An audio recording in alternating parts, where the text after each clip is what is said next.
ഒഴിവുവേളകൾ കുടുംബത്തോടൊപ്പം ആനന്ദകരമാക്കാൻ കുട്ടികൾക്കും മുതിർന്നവർക്കും കണ്ണഞ്ചിപ്പിക്കുന്ന വിസ്മയ കാഴ്ചകളൊരുക്കി ഫൺ സിറ്റി പാർക്ക്. വൈവിധ്യമായ റൈഡുകളും വിനോദങ്ങളും നിങ്ങൾക്കായി ഒരുക്കിയിരിക്കുന്നു. Fun city park near Manalimal bus stand, Wandoor.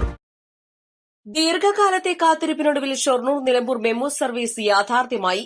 ഷൊർണൂരിൽ കേന്ദ്ര ന്യൂനപക്ഷ മന്ത്രി ജോർജ് കുര്യൻ ഫ്ളാഗ് ഓഫ് ചെയ്തു. ഇന്നലെ രാത്രി 8:35 ഷൊർണൂരിൽ നിന്ന് പുറപ്പെട്ട മെമു 10:05 നിലമ്പൂരിലെത്തിയത്.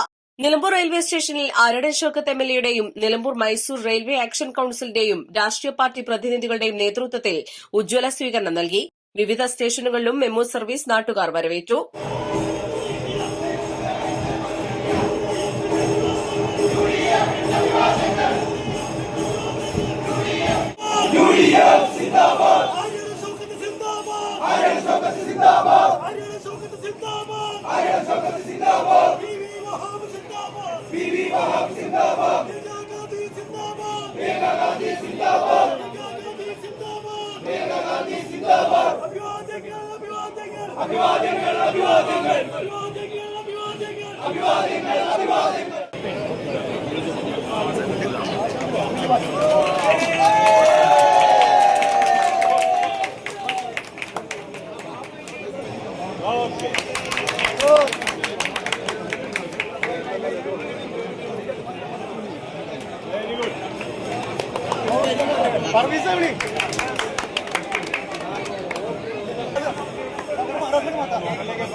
മെമു സർവീസ് കൂടി ആരംഭിച്ചതോടെ നിലമ്പൂർ ഷൊർണൂർ റൂട്ടിൽ 16 സർവീസുകളായി. ഷൊർണൂരിൽ നിന്ന് രാത്രി 8:35 പുറപ്പെട്ട രാത്രി 10:05 നിലമ്പൂരിലെത്തുന്ന മെമു പുലർച്ചെ 3:40 നിലമ്പൂരിൽ നിന്ന് പുറപ്പെട്ട 4:55 ഷൊർണൂരിലെത്തും.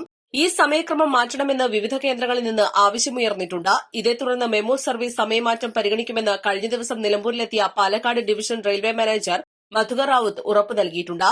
ഷൊർണൂരിൽ നിന്ന് പുറപ്പെടൽ സമയം രാത്രി 9 മണിയാക്കണമെന്ന ആവശ്യമാണ് ഉയരുന്നത്. ഇങ്ങനെ സമയം മാറ്റിയാൽ Alappuzha Kannur executive express, Thiruvananthapuram Mangaluru Vande Bharat express, Janshatabdi, Yesvantpur, Rajdhani, Marusagar എക്സ്പ്രസുകളിൽ എത്തുന്നവർക്ക് നിലമ്പൂരിലേക്ക് മെമു ലഭിക്കും. പുലർച്ചെ നിലമ്പൂരിൽ നിന്ന് പുറപ്പെടുന്ന സമയം 3:40 നിന്നും നേരത്തെയാക്കിയാൽ ഷൊർണൂർ, എറണാകുളം, ആലപ്പുഴ മെമു ലഭിക്കും.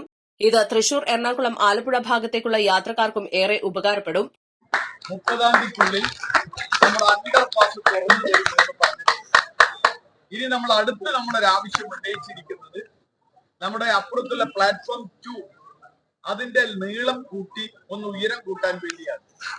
അങ്ങനെ ആയാൽ ഉയരം കൂട്ടി കഴിഞ്ഞാൽ 22ഓളം കോച്ചുകൾക്ക് നിർത്താനുള്ള സൗകര്യങ്ങൾ ഉണ്ടാവും. ഇപ്പൊ നമുക്ക് വലിയ ട്രെയിനുകൾ നിലമ്പൂരിലേക്ക് വരാനുള്ള തടസ്സം നമ്മുടെ ഈ പ്ലാറ്റ്ഫോമിന്റെ നീളമില്ല എന്നതാണ് അപ്പുറത്ത്. അപ്പൊ അത് നീളം കൂട്ടാനുള്ള ഒരു സൗകര്യം കൂടി ഉണ്ടാക്കിയെടുക്കണമെന്നാണ് നമ്മൾ ആവശ്യപ്പെട്ടിട്ടുള്ളത്.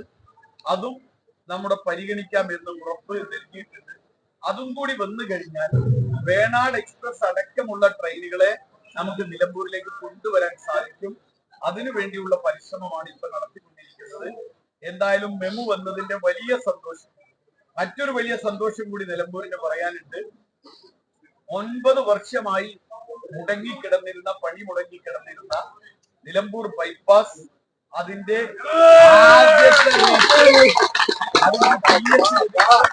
35 കോടി രൂപ TS ലഭിച്ചു. അത് ഉടനെ ടെൻഡർ നടപടിയിലേക്ക് പോവുകയാണ്.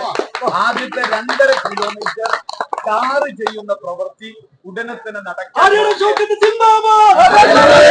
നിലമ്പൂർ റെയിൽവേ സ്റ്റേഷനിൽ നൽകിയ സ്വീകരണ ചടങ്ങിൽ ആരടൻ ഷൌക്കത്ത് എംഎൽഎ, മറ്റു ജനപ്രതിനിധികൾ, രാഷ്ട്രീയ പാർട്ടി പ്രതിനിധികൾ, നിലമ്പൂർ മൈസൂർ ആക്ഷൻ കൌൺസിൽ ഭാരവാഹികളായ ഡോക്ടർ ബിജു നൈനാൻ, ജോഷുവ കോശി, അനസ് യൂണിയൻ, U Narendran, Vinod P Menon, advocate Muhammad Ali, Rahmathulla Myladi, George Varghese തുടങ്ങിയവർ സംബന്ധിച്ചു.